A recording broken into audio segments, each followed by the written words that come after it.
जैसे कि मैंने पहले ही बताया था कि हमारी यात्रा हर एक दिन दिलचस्प होती जा रही थी। और ऐसे ही जब हम आगे बढ़े तो हमने पाया कि एक छोटा बच्चा अपने पिता की दुकान के पास बैठा हुआ है, कुछ काम कर रहा था। जबकि उसी की उम्र के बहुत सारे बच्चे पास में बैठे हुए खेल कूद कर रहे थे और शोर मचा रहे थे। मुझे ये देखकर हैरानी हुई। मैंने बुद्धिस्ट मंक टोशिन जी से बातों बातों में ही कहा, देख रहे हैं गुरुजी, लगता है कि ये बच्चा उन सारे ही बच्चों को बिल्कुल भी पसंद नहीं करता है, इसीलिए तो सारे बच्चों से अलग बैठा हुआ है। वरना ये बच्चे जितना खेलते समय आपस में खुश हो रहे हैं, मेरा मन हो रहा है कि मैं भी उनके साथ खेलने लग जाऊं। और ये बच्चा तो कितना छोटा है, ये पता नहीं किस काम में खोया हुआ है।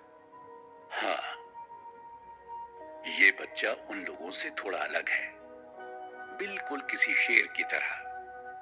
इसीलिए तो अपने लक्ष्य को साध कर चुपचाप बैठा हुआ है। एक दिन बड़ा होकर ये बच्चा सच में बहुत आगे जाएगा।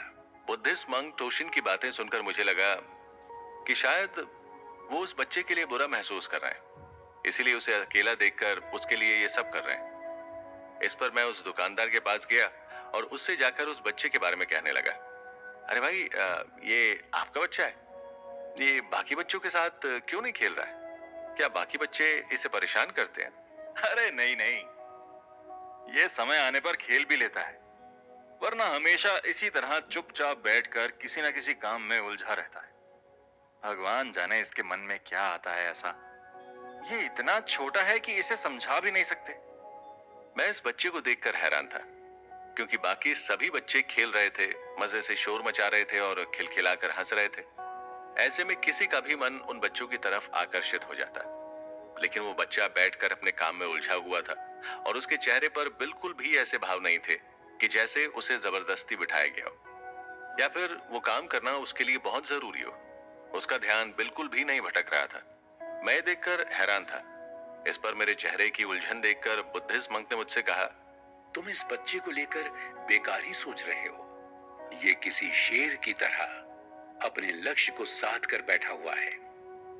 उसके चेहरे की शांति और उसके एकाग्र चित मन को देखकर मुझे ये साफ नजर आ रहा है कि ये अपने लक्ष्य को पूरा करके ही अपना ध्यान कहीं और लगाएगा और बड़ा होकर एक सफल इंसान बनेगा जो अपने लक्ष्य तक कैसे पहुंचते हैं उसकी परख रखता हो। मैं समझा नहीं गुरुजी, इतना छोटा बच्चा अपने लक्ष्य को कैसे साध सकता है? इस उम्र में तो बच्चे ठीक तरह से ये भी नहीं सोच पाते कि उन्हें करना क्या है, और आप इसकी तुलना एक शेर से कर रहे हैं। ये तो बहुत बड़ी बात हो गई ना। देखो, मेरी बात का किसी उम्र से कोई भी लेना देना नहीं है।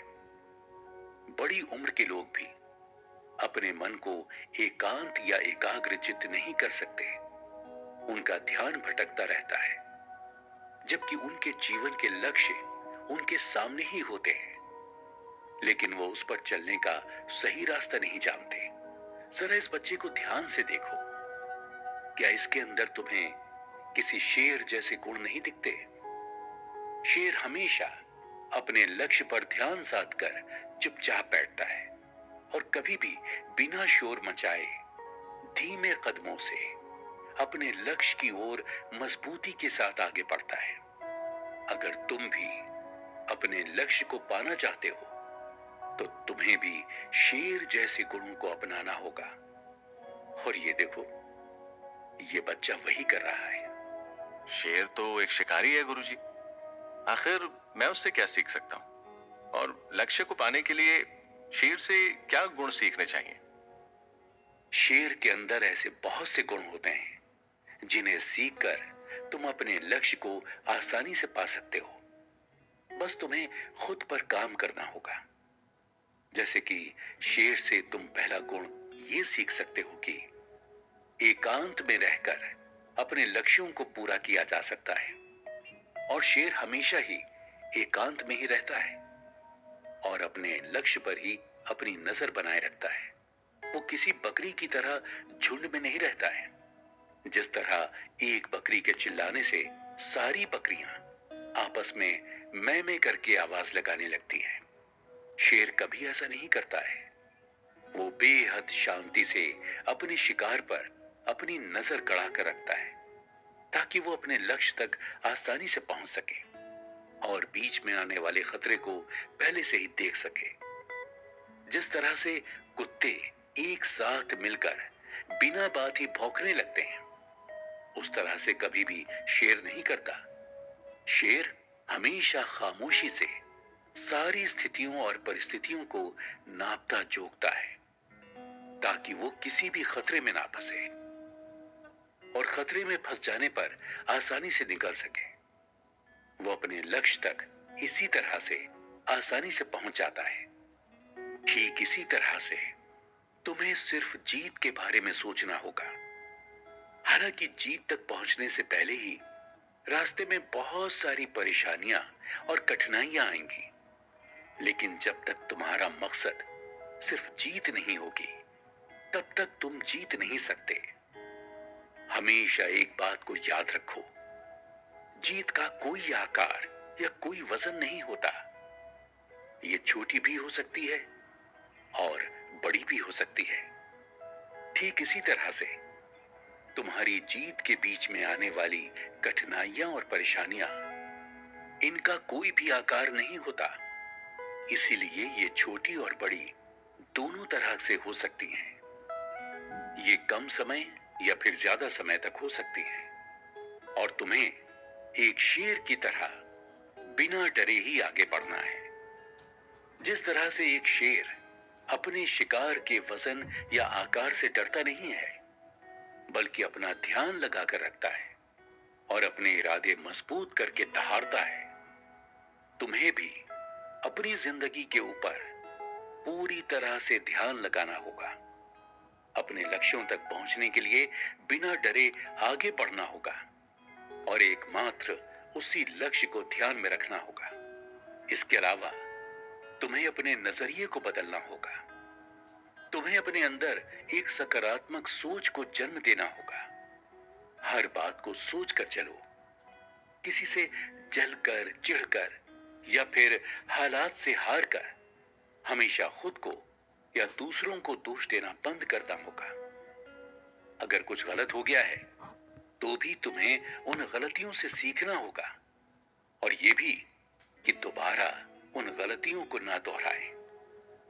तुम्हारे इस गुण को अपने अंदर लाना होगा।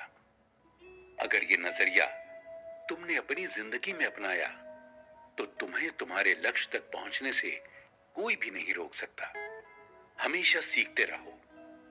अगर तुमने अपने अच्छे और बुरे समय से कुछ सीखना बंद कर दिया, तो तुम हारना शुरू कर दोगे। इसीलिए अगर तुम्हें अपने लक्ष्य तक पहुंचना है, तो तुम्हें हर दिन कुछ नया सीखना होगा।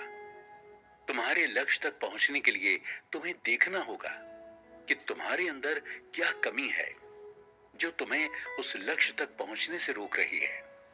और फिर जब तुम हमेशा कुछ न कुछ सीखने की तलाश में रहोगे, तो तुम्हारा ज्ञान का घड़ा कभी खाली नहीं होगा और तुम्हें तुम्हारा ज्ञान हमेशा ही जीत का रास्ता दिखाएगा। एक बात हमेशा ध्यान रखो कि सीखना ही वो गुण है जो तुम्हें हमेशा आगे बढ़ने में मदद करेगा और तुम्हें किसी से कभी भी पीछे नहीं होने देगा। और अब तुम्हें मैं सबसे जरूरी बात बताता हूं, तुम्हें भी सब्र रखना होगा, क्योंकि अगर तुमने सब्र ही खो दिया, तो तुम कभी भी अपने उस लक्ष्य तक नहीं पहुंच पाओगे जिसकी चाहत तुम्हें है। क्योंकि एक बीज पेड़ बन जाने तक अच्छा खासा समय लेता है और जिस दिन उस बीज से बने हुए पेड़ में लगा हुआ फल पूरी तरह से पककर तुम्हारे सामने आता है, तो उसे कह सकते हो कि तुम अपने सब्र की मिठास को देख रहे हो। इस बीज को लगाते हुए तुम्हारा लक्ष्य था कि तुम एक दिन उसके मीठे फलों को जरूर चखो और इसमें कितना सब्र चाहिए होता है, तुम्हें इसके बारे में भी पता था। इसी तरह से तुम अपने लक्ष्य को आसानी से पा सकते हो। बस अपने अंदर सब्र को बनाए रखो। बस ये कुछ बातें तुम्हें तुम्हारे लक्ष्य तक जरूर पहुंचाएंगी। बुद्धिस्ट मंक टोशिन मुझे समझा ही रहे थे कि तभी वहां कुछ लोगों पर मेरी नजर पड़ी जो बुद्धिस्ट मंक टोशिन की बातों को बहुत ध्यान से सुन रहे थे। इस पर उनमें से एक आदमी हमारे सामने आया और बुद्धिस्ट मंक टोशिन के पैरों के पास बैठते हुए उनसे हाथ जोड़कर कुछ कहने लगा, जिसे सुनकर मेरा मन अब हद से ज्यादा खुश हो गया था। क्या हमारा मन पावरफुल होता है? आखिर कैसे अपने मन को हम कंट्रोल कर सकते हैं और कैसे उसकी मदद से एक सक्सेसफुल इंसान बना जा सकता है? इन सभी सवालों के जवाब हम अगले एपिसोड में